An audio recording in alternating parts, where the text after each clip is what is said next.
Saya dulu sebelum Islam temperamen orangnya. Kalau kelahi beneran, mukul benar. Setelah saya Islam berubah 180 derajat.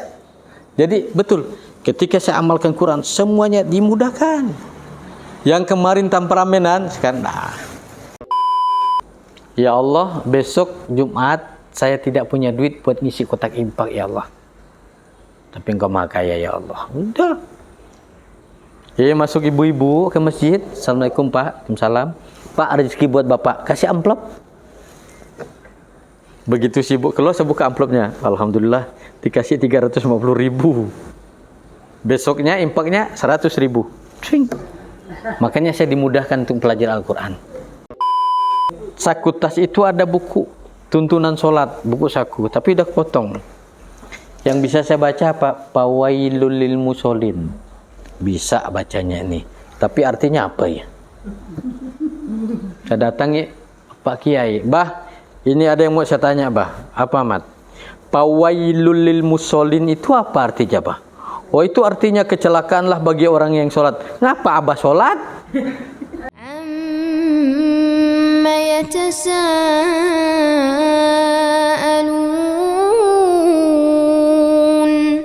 عن النبأ العظيم.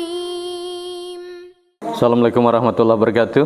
Alhamdulillahirabbil alamin. Shalatu wassalamu ala asrofil anbiya'i wal mursalin wa ala alihi wa sahbihi ajmain. Asyhadu an la ilaha illallah wa asyhadu anna Muhammadar Rasulullah. Rabbi shrah li sadri wa yassir li amri wahlul 'uqdatam min lisani yafqahu qawli. Rabbi jidni ilma amma ba'd.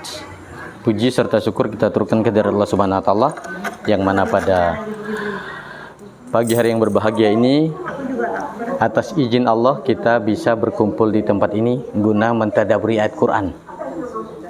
Salawat beserta salam senantiasa tercurahkan kepada junjungan kita Nabi kita Nabi besar Muhammad sallallahu alaihi wasallam. Allahumma shalli wa sallim wa barik alaihi. Semoga kita yang senantiasa istiqomah menegakkan Al-Quran dan sunnahnya senantiasa diistiqomahkan sampai akhir hayat kita. Amin. Amin ya rabbal alamin. Hadirin hadirat rahimakumullah, sebelum kita mentadabburi ayat Quran ini, mari kita bacakan suratul Fatihah. Semoga Allah ampuni dosa kita semuanya.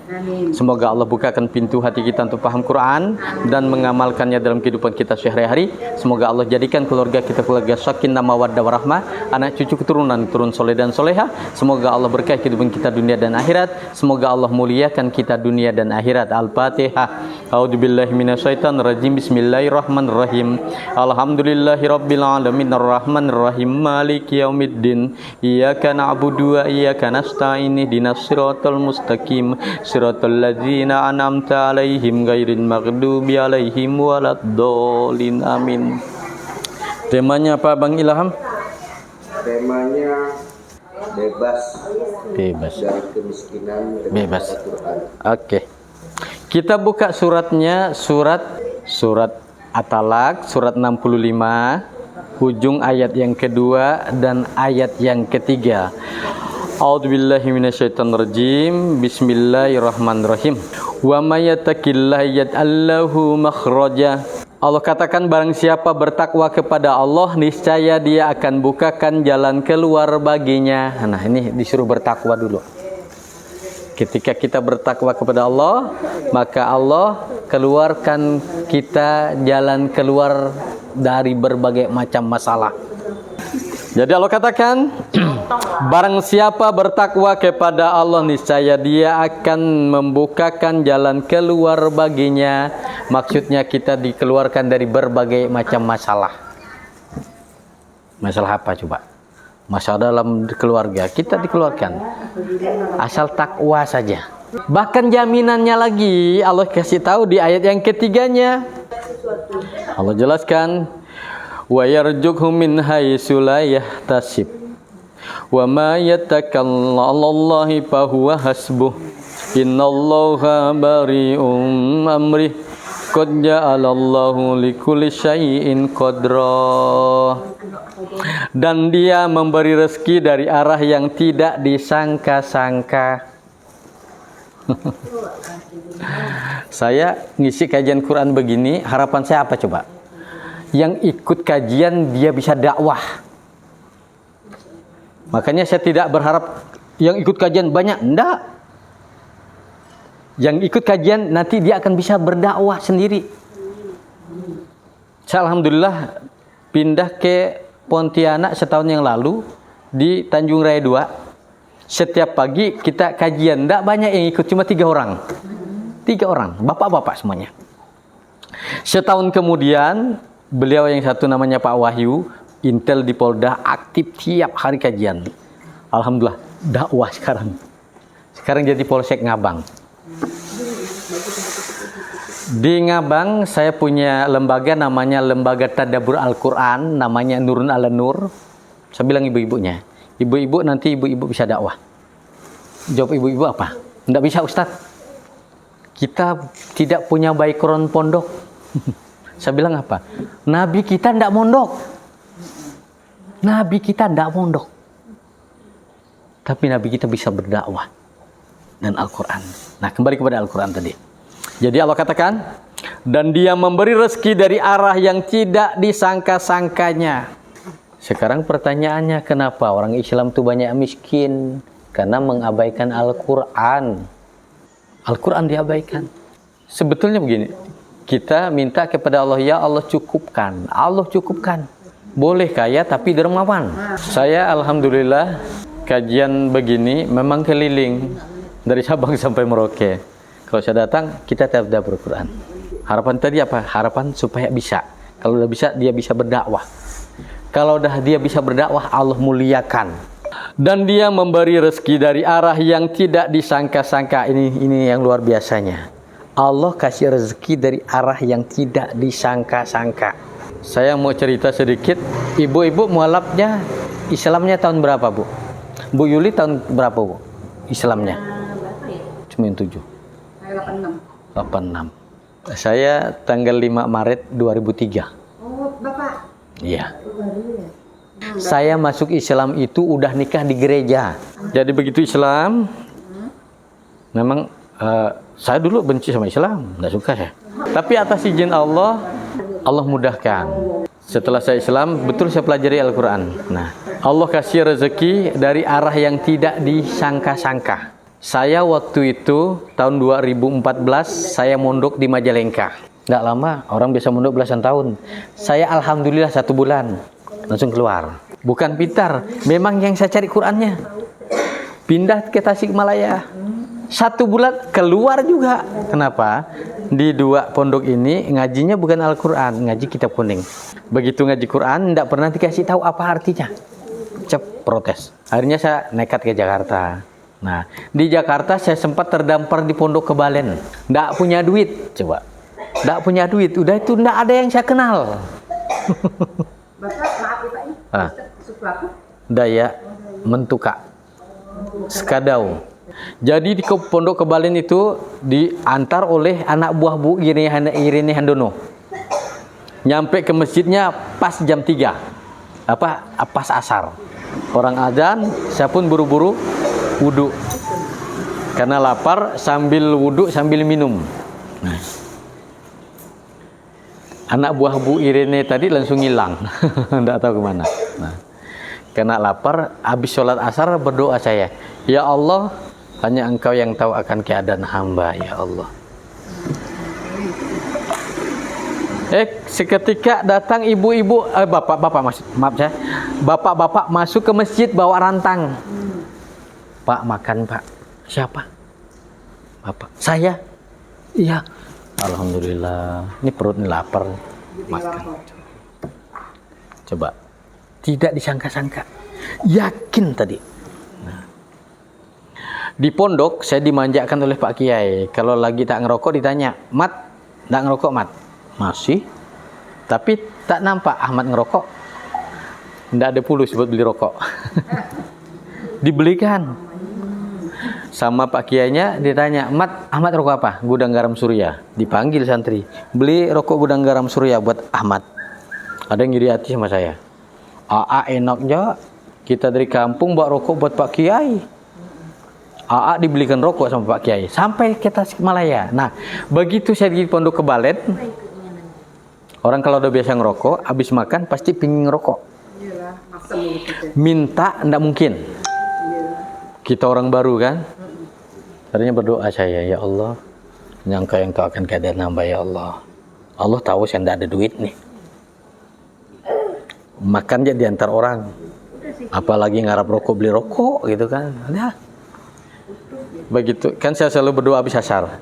Selesai doa, masuk sepasang suami istri. Suaminya sholat, istrinya datang ke saya, Pak, ada rezeki Pak, kasih saya. Belum saya buka nih, begitu suaminya udah sholat, pamitan baru keluar, baru saya buka. Isinya apa? Gudang garam surya 1 selop. Itu rezeki yang tidak disangka-sangka. Nah, waktu hari Kamis saya mikir apa? Besok hari Jumat, nggak ada duit untuk saya impak Jumat. Mikir dari subuh, di mana cari duit nih? Mau minjam sama siapa ini? Orang nggak kenal. Dari subuh mikir duit. Akhirnya saya kaget, habis asar seperti ditepuk. Ada Allah. Ya Allah, besok Jumat saya tidak punya duit buat ngisi kotak impak ya Allah. Tapi Engkau Maha Kaya ya Allah. Udah. Masuk ibu-ibu ke masjid. Assalamualaikum Pak. Waalaikumsalam. Pak, rezeki buat Bapak. Kasih amplop. Begitu sibuk keluar, saya buka amplopnya. Alhamdulillah, dikasih 350.000. Besoknya impaknya 100.000. Makanya saya dimudahkan untuk belajar Al-Quran. Nah, waktu di dari Majalengka ke Tasikmalaya, saya alhamdulillah 1 bulan saya ngaji langsung hatam. Langsung diajar sama Pak Kiai. Pak Kiai bilang saya apa? Mat, hari ini kita bikin nasi tumpeng. Kita potong ayam jago. Ada acara apa, Bah? Kamu udah hatam. Oh, kalau saya hatam tiap hari berarti nyembelih ayam tiap hari nih, Bah. Abahnya diam. 1 bulan dah hatam. 1 hari. Memang hari-hari itu lihat Al-Quran aja. Saya enggak lihat Iqra. Nah, udah bisa baca Quran, saya mau bersihkan tas. Tak tahu di saku tas itu ada buku tuntunan sholat, buku saku, tapi udah potong. Yang bisa saya baca apa? Fawailul lil musholin. Bisa bacanya ini. Tapi artinya apa ya? Saya datangi Pak Kiai. Bah, ini ada yang mau saya tanya, Bah. Apa, Mat? Fawailul lil musholin itu apa artinya, Bah? Oh, itu artinya kecelakaanlah bagi orang yang sholat. Ngapa Abah sholat? Kan kecelakaanlah bagi orang yang sholat. Jadi si Abah bilang apa? Mat, puncaknya sholat itu adanya di tahiyat, Mat. Kalau tahiyat kita benar, sholat kita diterima.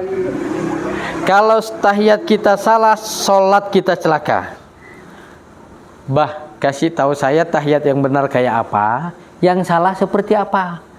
Apa kata si Abah? Tanya pada diri sendiri, Mat. Bah, itu bukan jawaban. Kalau Abah jawabnya seperti itu, saya besok pindah ke Tasikmalaya. Pindah saya besoknya. Sampai di Tasikmalaya saya tanya dengan pertanyaan yang sama, jawabnya sama. Akhirnya saya nekat ke Jakarta. Begitu di Pondok Hasanah Kebajikan Jakarta, siangnya udah kenalan, saya pingin masuk pondok itu, malamnya kajian. Karena di Yayasan Hasanah Kebajikan itu kajian rutinnya tiap malam Sabtu dan malam Ahad, mulai jam 2 malam, subuh. Sebelum kajian saya langsung angkat tangan. Assalamualaikum Pak Kiai, ada yang mau saya tanyakan ini? Ya boleh. Apa Pak Ahmad? Ini pertanyaan ini saya bawa dari Majalengka sampai ke Tasikmalaya. Saya anggap di sana tidak bisa jawab, maka saya bawa ke sini. Apa yang mau ditanya Pak Ahmad? Fawailul lil musholin itu artinya apa, maksudnya bagaimana? Silakan buka surat Al-Maun. Ibu buka surat Al-Maun. Surat yang ke-107.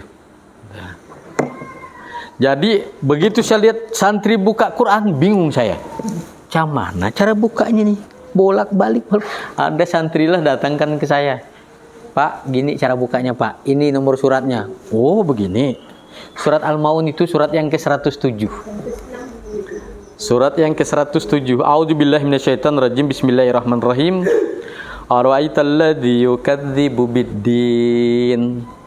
Di situ Allah bertanya, tahukah kamu orang yang mendustakan agama? Coba. Kalau orang tidak tahu artinya kan enak aja bacanya. Suratnya pendek, jadi langganan untuk surat maghrib, tapi artinya tak tahu.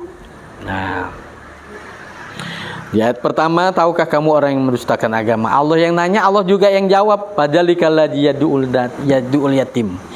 Maka itulah orang yang menghardik anak yatim. Menghardik anak yatim itu bukan mangkong anak yatim, bukan.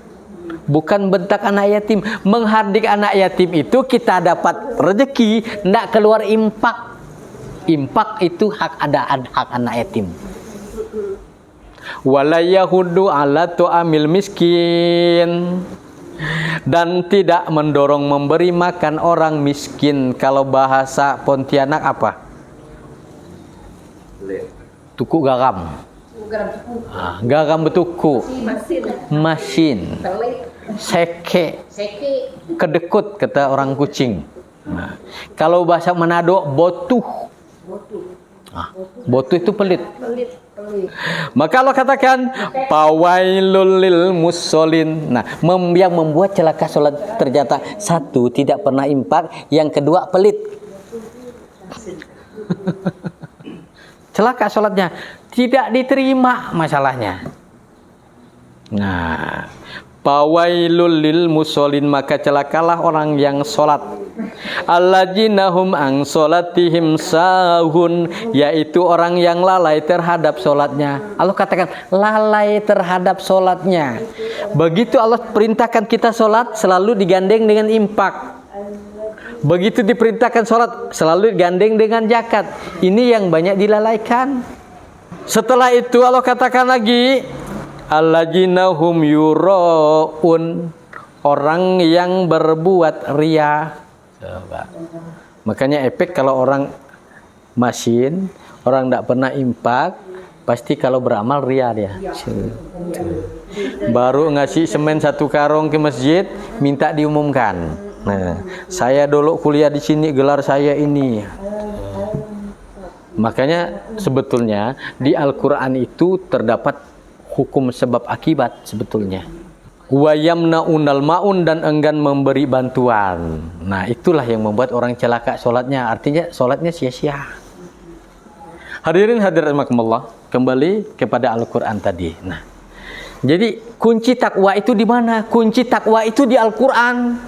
Kita lihat surat Al-Baqarah ayat 2. Surat Al-Baqarah ayat yang kedua. Zalikal kitabu la raiba fi hudal lil muttaqin. Kalau kita ngambil ayat yang pertamanya alif lam mim, itu ayat mutasabihat yang kita tidak perlu tahu artinya. Hanya Allah yang tahu. Nah, yang ayat yang kedua itu surat ayat Al-Muhkamat. Ayat yang mudah dipahami. Dalikal kitabu la raiba fihi hudal lil muttaqin. Kitab Al-Qur'an ini tidak ada keraguan padanya, petunjuk bagi orang yang bertakwa. Orang yang bertakwa, petunjuknya Al-Quran. Ibu-ibu kalau ada masalah, suka curhat enggak? Lebih bagus curhatnya kepada Allah saja. Ada masalah, tanya sama Allah. Ada masalah, tanya sama Allah, kenapa masalah ini terjadi. Caranya mudah. Ibu-ibu sholat tahajud, mushafnya siapkan. Di dekatnya dia sholat tahajud. Habis tahajud, ya Allah, kenapa masalah ini terjadi ya Allah? Ibu buka aja Qur'annya, buka aja, acak. Nggak usah buka satu-satu, acak aja, cek. Nanti Allah tunjukin. Jadi Allah tunjukin ayatnya. Ya Allah, hamba minta solusinya. Nanti Allah kasih solusinya. Jadi nggak perlu curhat sama orang. Kalau curhat sama orang repot. Nah, kita kembali kepada Al-Quran. Jadi Allah katakan, kitab Al-Quran ini tidak ada keraguan padanya, petunjuk bagi mereka yang bertakwa. Mereka yang bertakwa itu siapa? Di ayat 3-nya Allah jelaskan. Jadi Allah kasih tahu orang yang bertakwa itu, kata Allah, alladzina yu'minuna bil ghaib wa yuqimunas sholata wa mimma razaqnahum yunfikun, yaitu mereka yang beriman kepada yang gaib. Yang gaib itu siapa? Allah. Allah itu gaib.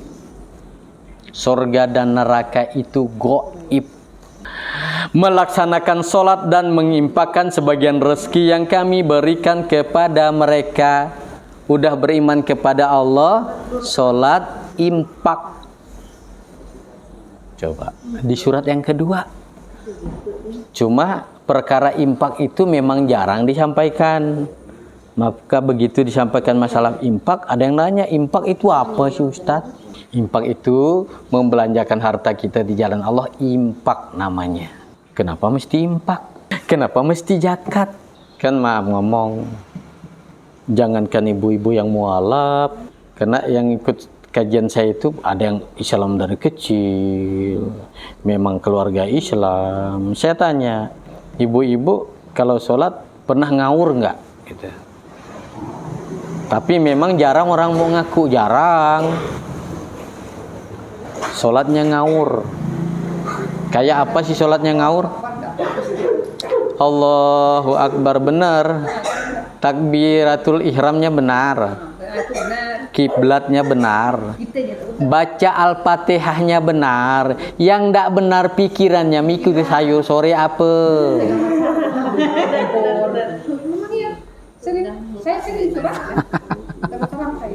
Sholat itu harus punya ilmu.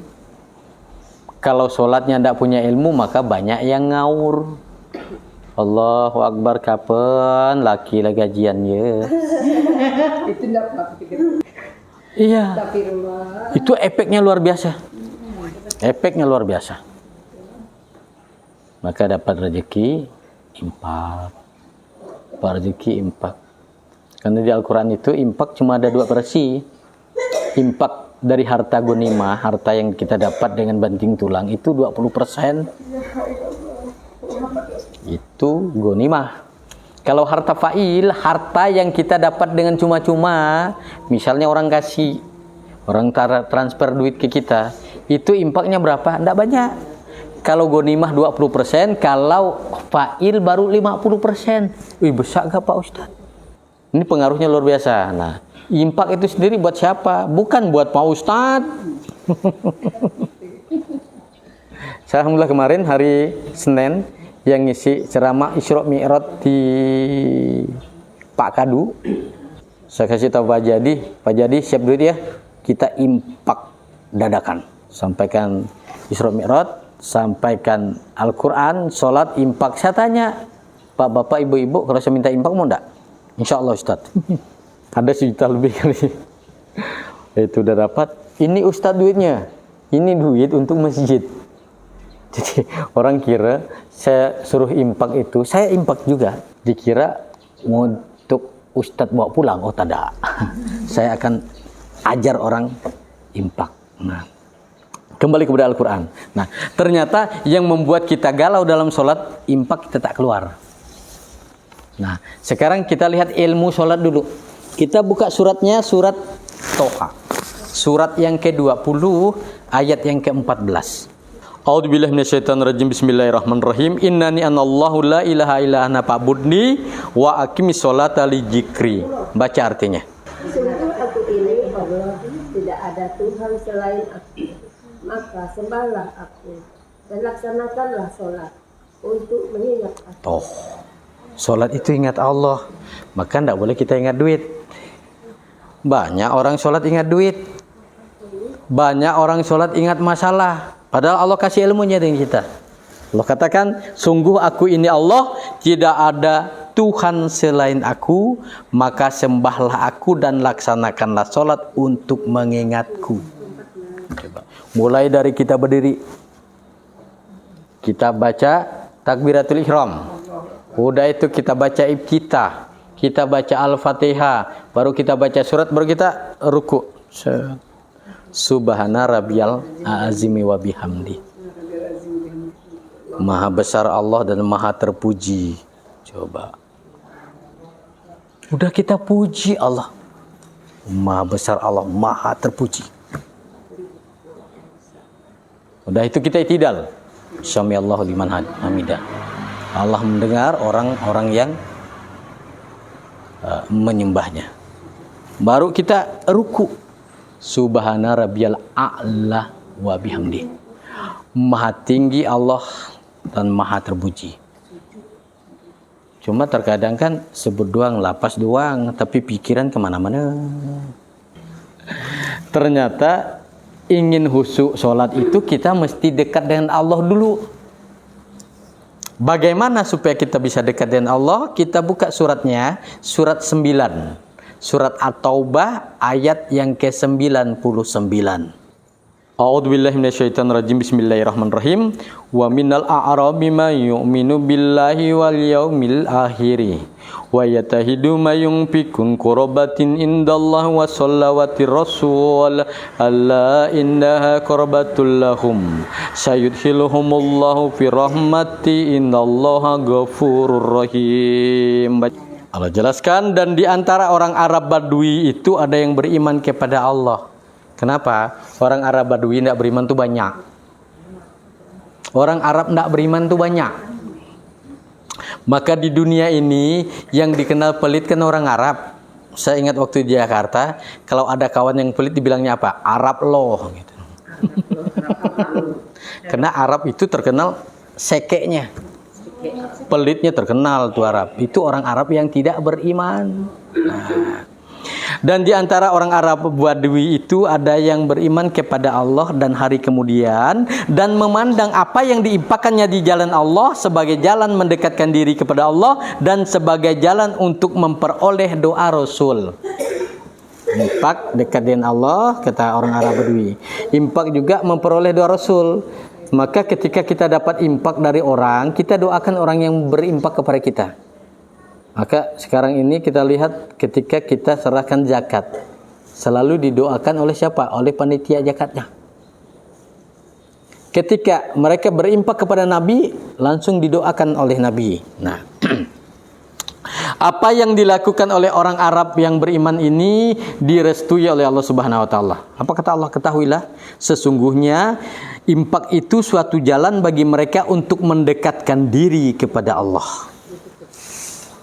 Inilah ternyata rumus supaya sholat kita tidak ngawur. Infak. Kelak Allah akan memasukkan mereka ke dalam rahmat surganya. Dah dijamin. Dijamin masuk surga. Sesungguhnya Allah Maha Pengampun, Maha Penyayang. Saya ingat waktu di Jakarta, pertama saya masuk ke Yayasan Hasanah Kebajikan, ada satpam yang sama saya itu alergi. Kalau ada saya, kita disinggung ngomongin. Saya ingat kata Allah, balas kejahatan dengan kebaikan.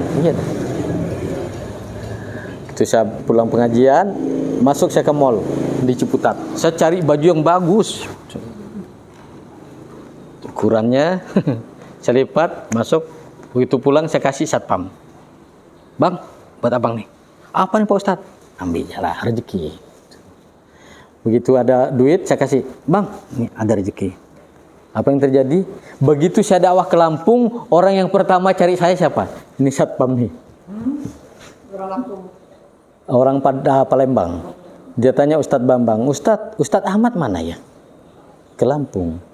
Iya sepi, tidak ada Ustadz Ahmad. Padahal sama saya benci itu. Tapi ternyata bisa kita menunduk rasa benci orang dengan infak. Nah, sekarang di dalam rumah tangga kita, kenapa ada saudara itu tidak teguran? Kan ada tuh, tidak teguran, kakak benci sama si adik, adik benci sama si kakak. Ternyata apa yang terjadi?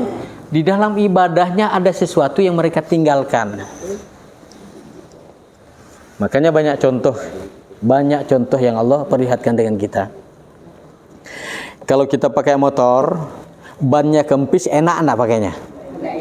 Enggak enak. Tahu kita bannya kempis. Coba. Pakai HP, kok enggak bisa dipakai-pakai? Oh, ternyata pulsanya habis. Tahu kita. Cuma terkadang kita sedikit-sedikit marah itu kan rusak namanya. Kita tidak tahu di mana bengkelnya di Al-Quran. Bengkelnya di Al-Quran. Saya dulu sebelum Islam temperamen orangnya. Kalau kelahi beneran, mukul benar. Pokok di keluarga itu paling bukan ditakuti sih. Orang mungkin benci ya. Ogah, Ini kalau si Tony kalau marah, nampar benar gitu kan. Nah, setelah saya Islam, si adik saya tuh banyak kena pukul saya. Nah, setelah saya Islam, berubah 180 derajat. Nah, waktu itu ibu almarhum sakit. Di rumah sakit ibu bilang apa? Si Norita itu SPP-nya belum kebayar. Berapa banyak? 1 juta. Oh iya, saya kirim. Diterima Allah oleh adik, si adik nih. Tak taunya yang sekamar sama ibu di rumah sakit itu ada maling.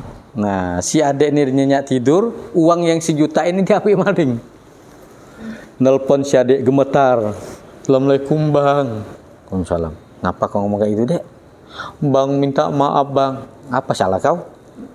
Duit yang abang kirim buat Norita tuh hilang bang. Hilang di mana? Diambil maling. Udahlah. Coba sama si Kristen, habis naruhnya. Udahlah. Jadi betul, ketika saya amalkan Quran semuanya dimudahkan. Yang kemarin temperamenan sekarang ternyata kita suka marah-marah itu memicu kita cepat tua ternyata. Tapi kalau kita anteng-anteng aja, makanya Pak Nur Hasan tuh bingung. Ustadz usianya di atas saya, tapi kayak di bawah saya usianya. Oh.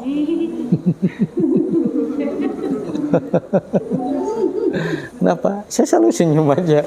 Ada masalah, enggak ada masalah begini. Ada masalah berat tidur.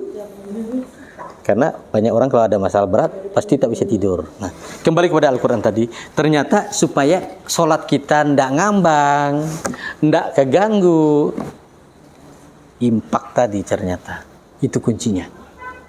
Karena yang namanya setan itu setiap saat, setiap waktu goda kita. Mulai kita mau sholat diganggu. Mulai kita mau ngaji diganggu. Coba.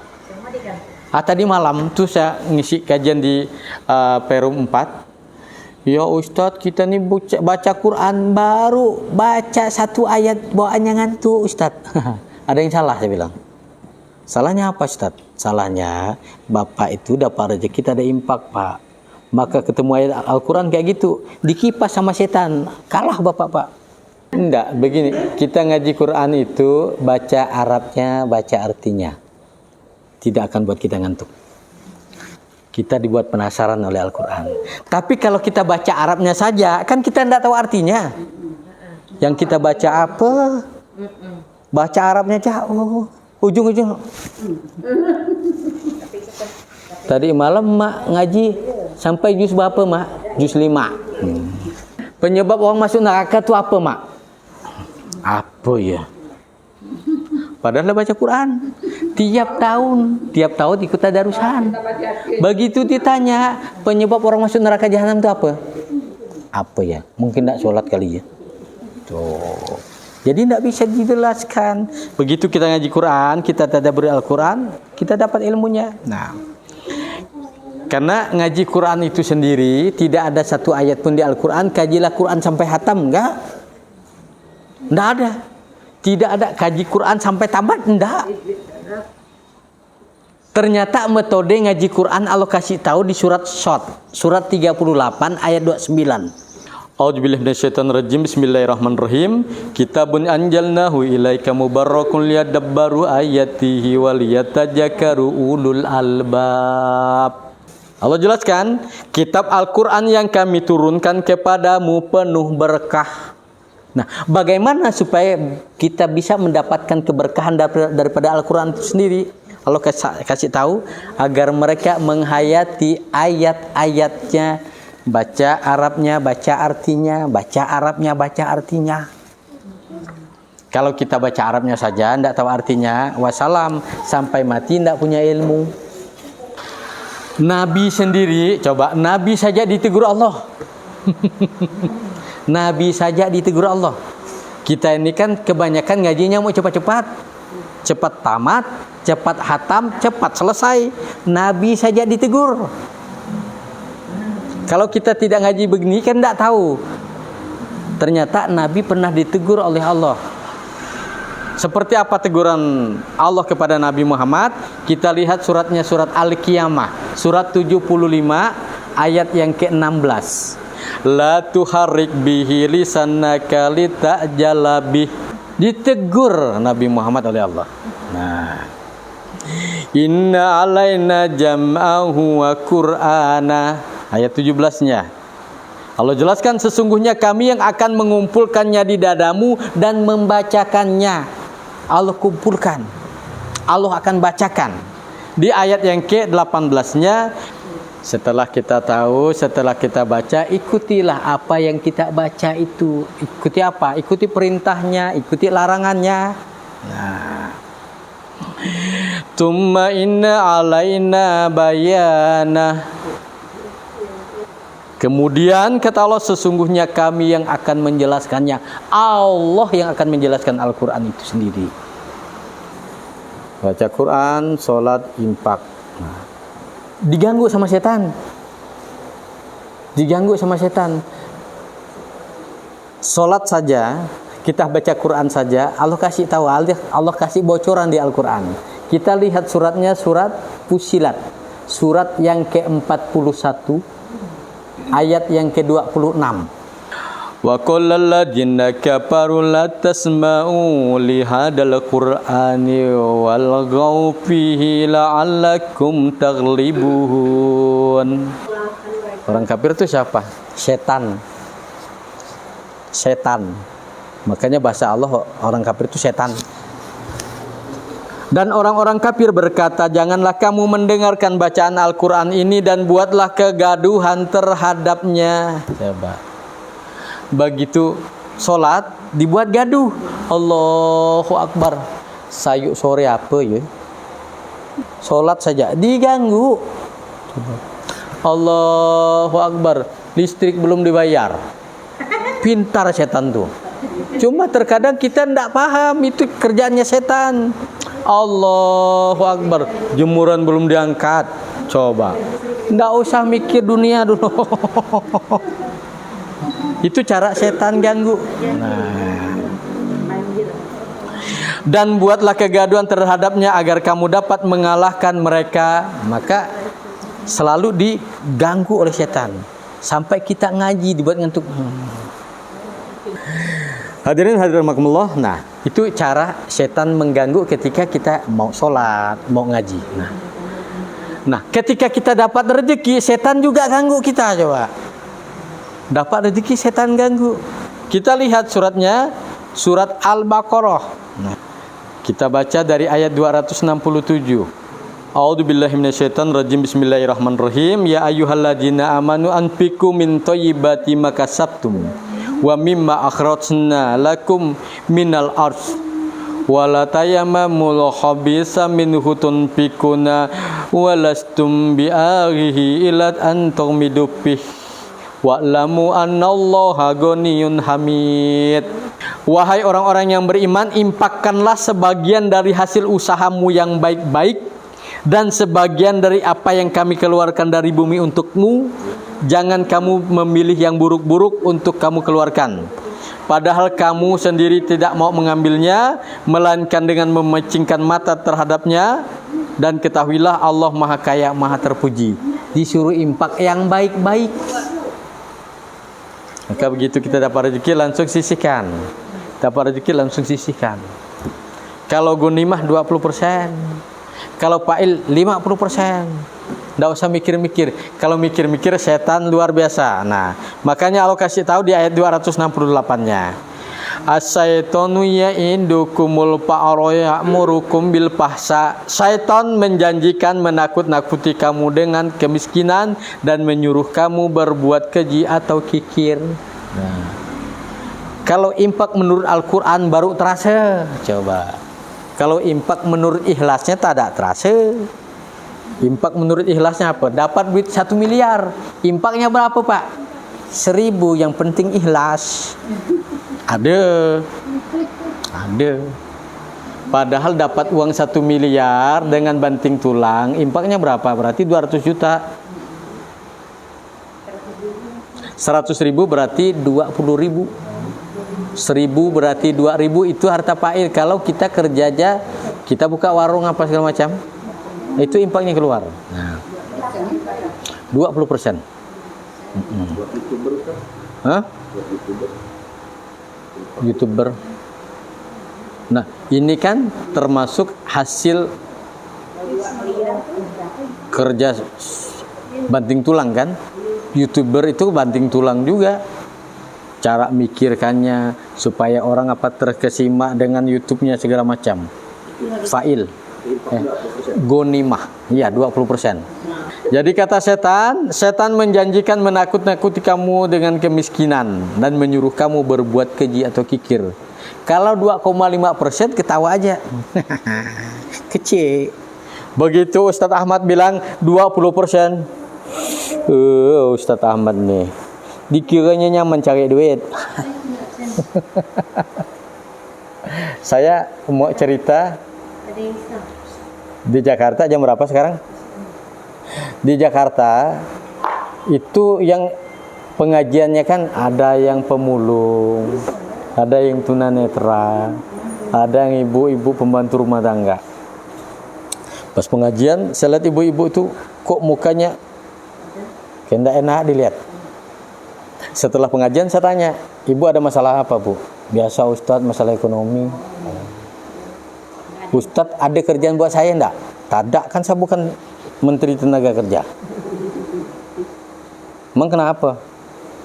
Ya Ustadz, saya punya anak yatim 3, sekolah semua, rumah ngontrak, saya pembantu rumah tangga, kerja saya nyuci, gaji saya 740 sebulan. Oh, ibu mau lebih enggak bu? Mau. Tapi kerja apa Ustadz? Enggak usah mikir kerjanya. Ibu nanti begitu selesai gajian, sisihkan 20% bu, impakin yang 20%. Apa dibilang? Ustadz sih mau bunuh saya. Tada impak pun kurang Ustadz, apa gi impak? Apa gi impak? Tada impak ya dah kurang. Saya tanya, ibu yakin sama Allah, kayak yakin sama duit? Yakin sama Allah. Ya udah, pikirkan seorang. Begitu dia habis gajian, mikir dia, ini duit segini nih, tada impak memang dah kurang. Tapi kata Pak Ustadz Ahmad pingin lebih impak ya 20%. Mikir dia kan, hanya bismillah ya, impak ya dah. Nah, begitu impak 3 hari kemudian, yang punya rumah itu datang. Yang bukan punya rumah yang datang, ada orang datang ke rumahnya. Ibu punya anak yatim? Iya. Berapa orang bu? 3. Anak yatim ibu saya akan sekolahkan. Ibu jangan mikirkan biayanya lagi sampai mereka selesai. Bingung nih si ibu nih. Siapa ngasih tahu saya ini bapak nih kalau saya ada anak yatim? Allah yang ngasih tahu. Setelah itu yang punya rumah datang. Bu, ini rumah ibu bersihkan, ibu rawat kayak rumah seorang. Jangan bayar kontrakannya. Kejut dia. Masya Allah benar kata Pak Ustadz. Ternyata impak itu memudahkan urusan saya. Yang tiap bulan mikir uang sekolah anak, tak ada dipikirkan lagi.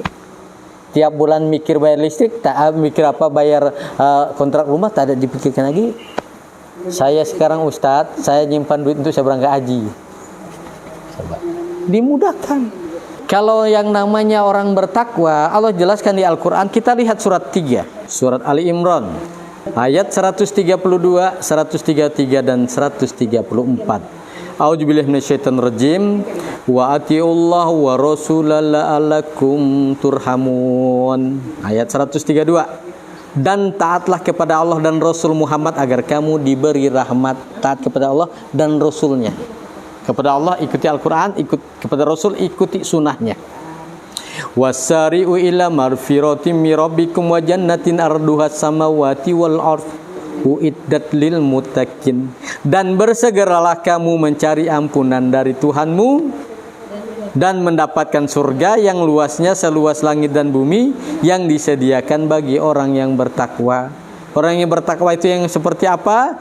Alladzina yunfikuna fis-sarra'i wad-dharra'i wal kadhiminal ghaidz wal afina 'anin nasi wallahu yuhibbul muhsinin. Takwa itu impaknya mau sedikit impak, mau banyak impak, ndak ada duit impak doa.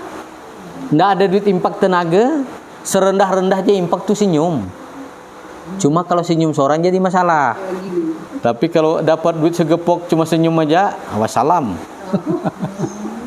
Nah, ternyata orang takwa itu impaknya saja di waktu lapang impak, waktu sempit impak, dan yang bisa menahan amarahnya dan mudah memaafkan kesalahan orang. Ternyata Allah kasih tahu dengan kita. Saya berangkat haji, Islamnya 2003, 5 Maret 2003, 2004 saya mondok, 2005 dakwah saya. 2005 akhir saya nikah di Jakarta. Nikah dengan janda, dia manajer keuangan di PT. Saya dilamar oleh perempuan. Nah, jadi setelah nikah, istri saya bilang apa?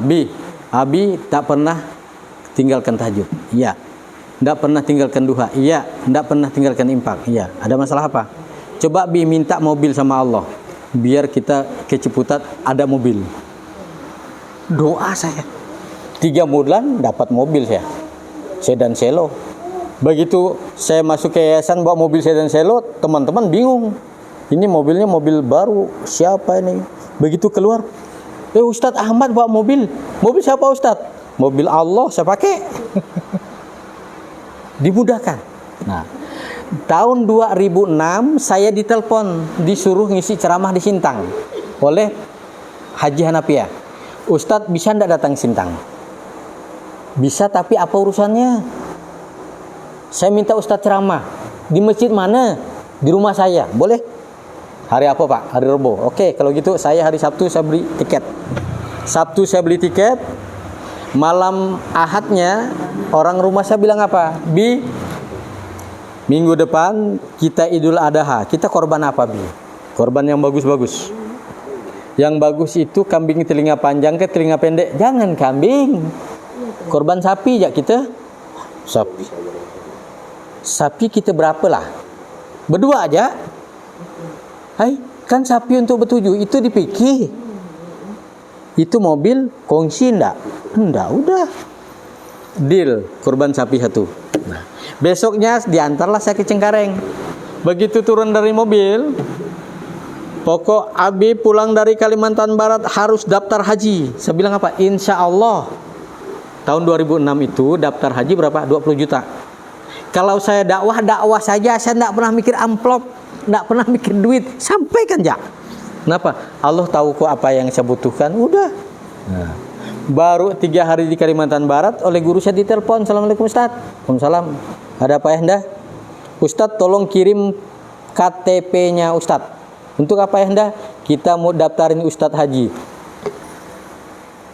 Didaftarin langsung. Belum disembelih itu sapinya. Setelah itu istri saya telepon, Waalaikumsalam, Abi mau didaftarin haji. Udah didaftarin. Padahal 20 juta. Nah, seharusnya saya berangkat tahun 2007. 2007 itu kuota Tangerang penuh, saya berangkat 2008. Begitu di manasik dikeluarkan surat pemberitahuan. Yang belum lunas biaya hajinya segera dilunaskan. Saya tanya satu-satu jemaah saya, ada 45 orang.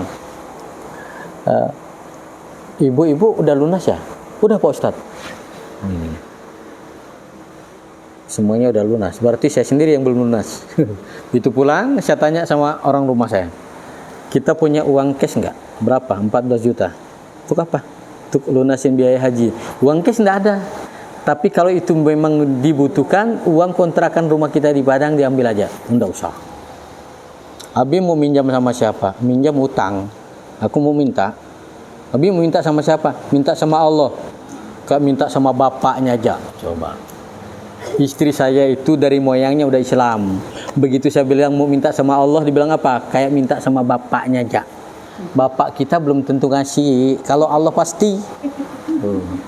Maka tiap hari habis pulang kantor, apa bahasa orang Pontianak kalau ngomel itu apa? Bekepak ya? Merepe. Pokok setiap pulang kantor merepe. Dia bilang apa? B, kalau Abi tidak lunaskan biaya haji Abi tidak akan berangkat haji. Saya bilang, yang daftarin saya haji juga Allah, yang lunasinnya juga Allah. Pas malam Kamis pulang ngisi pengajian di komplek Polri Kota Legenda, baru naik ke rumah, telepon rumah bunyi. Orang rumah yang jawab, "Waalaikumsalam." Baru datang, Pak. Siapa? Dari yayasan. Waalaikumsalam. Ada apa, Pak? Ustadz malam ini juga ke Ciputat. Capek, Pak. Ngantuk udah saya. Penting, Ustadz. Pak, Bapak kan tahu saya capek, Pak. Kasih tahu aja apa dia. Nggak bisa, Ustadz. Kalau besok kemana, Pak? Nggak bisa. Yang saya pikirkan apa? Santri di Ciputat yang saya pikirkan. Saya nggak pernah mikir duit. Tidak. Begitu nyampe ke Ciputat, saya datangi sekretaris yayasan. Assalamualaikum. Waalaikumsalam. Pak Ustadz, ini nama siapa nih Pak Ustadz? Kan ditulis di amplop besar. Ustadz Ahmad, untuk Ustadz Ahmad. Untuk Ustadz Ahmad saya bilang. Ustadz Ahmad di yayasan kita ada berapa? Kalau Bapak kan Ahmad Dahiri, Pak. Kepala sekolah kan Ahmad Nurdin. Kalau Ahmad ya saya seorang, Pak. Ini untuk Ustadz. Pak, yang nerima ini santri lama apa santri baru, Pak? Santri lama. Kenal enggak santrinya? Enggak, Pak Ustadz. Begitu udah saya terima, saya buka, cerek. Dihitung, alhamdulillah 14 juta. Pulanglah saya ke Cibubur, ternyata orang rumah saya belum tidur. Assalamualaikum, bukan dijawabnya waalaikumsalam. Ada rahasia apa? Saya bilang alhamdulillah hajiku udah lunas. Kaget. Yang lunasin siapa, Bi? Allah. Jadi dimudahkan. Berangkatlah saya haji. Nah, saya berangkat haji mau bikin cerita. Orang rumah saya nanya, Abi mau bawa uang berapa? Saya buka dompet saya, di dompet saya itu nyangkut duit 500 perak.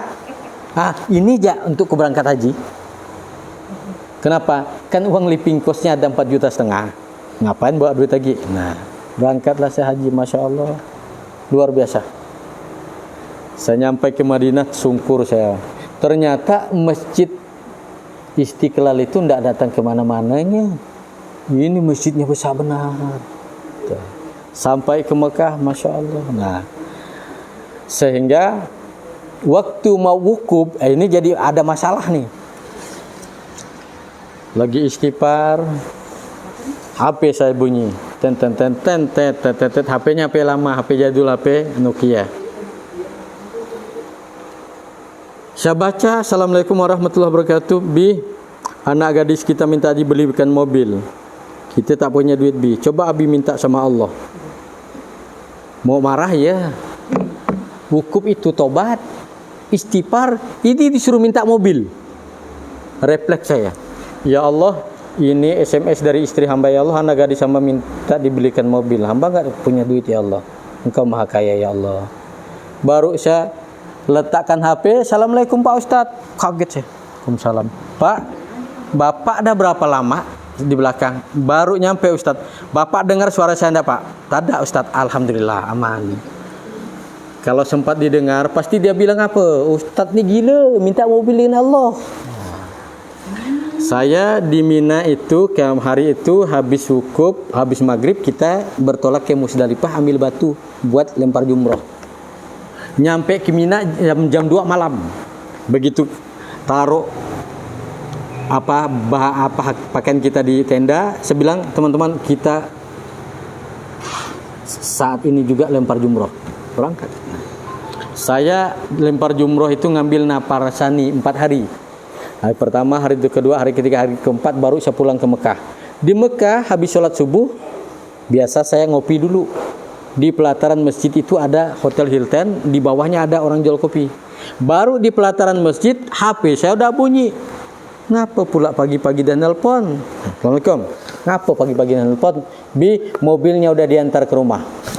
Mobil apa tuh? Abi minta mobil kan? Masa sih? Iya. Jadi Allah kabulkan. Kenapa? Yakin.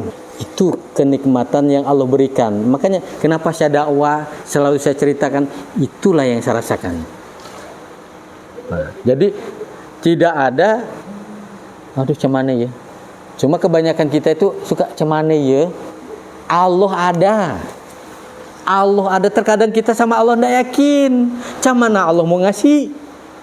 Nah, kayak di Ngabang, saya 3 tahun kemudian, saya bilang sama ibu-ibu pengajian, ibu-ibu nanti ibu-ibu dakwah semuanya. Mana bisa?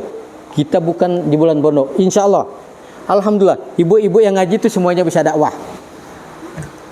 Saya bilang kita harus punya rumah anak yatim. Berarti kita harus punya duit, Ustadz. Tidak perlu. Kan untuk beli tanahnya, enggak usah pakai beli. Yakin aja Allah tolong kita. 3 tahun kemudian Allah kirim orang menyerahkan tanah wakaf, ada 3 wakaf. Begitu saya Pontianak, saya telepon Pak Jitri, Ustadz besok bisa pulang enggak? Ngapain? Besok penanaman batu pertama, peletakan batu pertama rumah anak yatim. Saya enggak sempat pulang, saya doakan aja. Alhamdulillah sekarang jadi sudah rumah anak yatimnya. Dan alhamdulillah nurun ala nur, tidak pernah minta pakai proposal, enggak usah. Kita punya Allah. Makanya setiap bulan kita program infak beras itu setiap bulan untuk anak yatim fakir miskin, dan ada beberapa anak Katolik kita kasih juga. Anak yatim. Nah, setiap bulan saya pulang, akhir bulan pulang, akhir bulan pulang. Kenapa? Kajian di sana iya, infak juga iya. Hadirin hadirat rahimakumullah. Nah, jadi ternyata Al-Quran itu solusi. Nah, kalau kita impak tadi, Allah kasih tahu setan aja ganggu.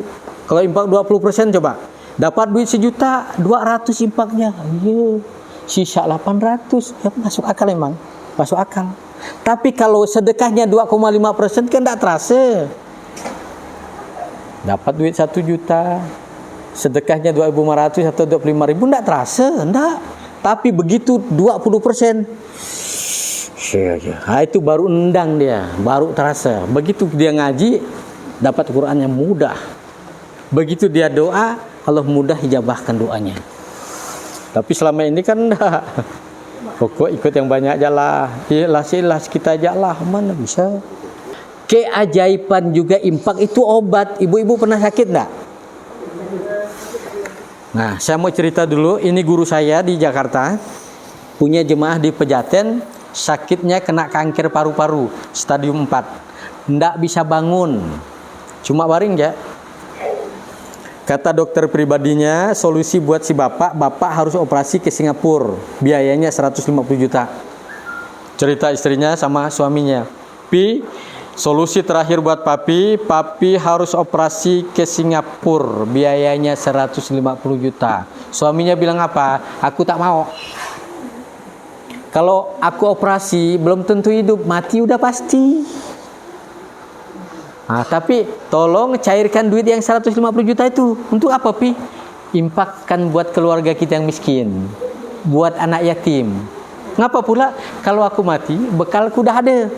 Coba, itu bahasanya. Kalau aku mati, bekalku udah ada. Begitu diimpakkan yang 150 juta, istrinya pun pulang ke rumah. Terkejut lihat suaminya duduk. Padahal tak bisa duduk. Duduk suaminya. Dia dekatin suaminya. Papi ngapa bisa duduk? Alhamdulillah, rasanya ringan badanku. Kalau begitu, tolong panggil dokter, suruh cek lagi. Datang dokter pribadinya, dicek. Dokternya kaget, Pak, bapak minum obat apa, Pak? Kenapa, Dok? Dokter, apa? Kankernya hilang, Pak. Stadium 4 hilang. Artinya, solusi daripada impak selain rezeki Allah mudahkan, doa kita kabulkan, obat penyakit. Cuma kebanyakan kita kalau sakit cari obat di warung, apotik. Obat apa yang kuat ya tak ada. Kalau saya putuskan sama keluarga saya, sama istri, anak saya, jangan minum obat warung. Udah. Sakit, minum madu. Kita dikasih sakit, bisa saja Allah negur kita. Bisa saja gara-gara kita tidak dekat dengan Allah, dikasih sakit. Artinya ketika kita sakit, kita lebih dekat dengan Allah. Obatnya madu. Madu tidak ada bahan kimianya, insya Allah pasti sembuh. Nah,